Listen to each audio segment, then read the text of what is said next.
Di tengah pandemi COVID-19, pemerintah telah mengeluarkan kebijakan stimulus keuangan untuk pengusaha. Namun faktanya, pengusaha di Bali belum merasakan dampak positif dari regulasi tersebut. Ketua BPD Himpunan Pengusaha Muda Indonesia HIPMI Bali menyatakan, pengusaha di Bali belum merasakan konsistensi peraturan Menteri Keuangan PMK nomor 32 tahun 2021.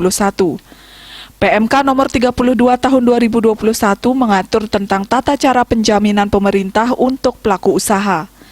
Ketua Umum BPD HIPMI Bali Pande Agus Permana Widura menyatakan, pelaku usaha di Bali belum merasakan dampak positif dari regulasi tersebut.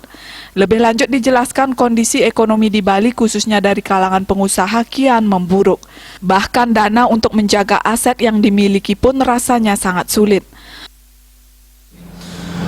Ada beberapa yang perlu direvisi dari aturan menteri menurut saya. Di sini ada PMK 32 dan ada PMK 71. PMK 32 itu mengatur bagi pengusaha yang sudah melakukan restrukturisasi namun ingin melakukan top up, karena kita penting sekali untuk melakukan top up saat ini.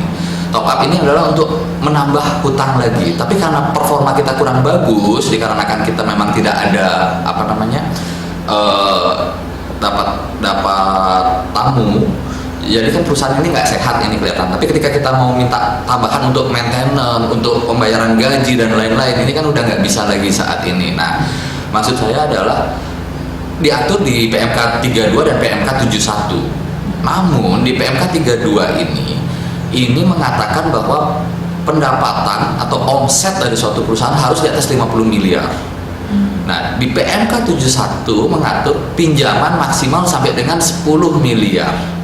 Nah, jadi ada gap antara 10 miliar dan 50 miliar. Sedangkan pengusaha di Bali sampai sekarang masih belum banyak yang bisa merasakan PMK 32 ini dari menteri ini dikarenakan gap itu. Para pengusaha juga tidak bisa melakukan top up atau penambahan utang, tidak bisa lagi dilakukan.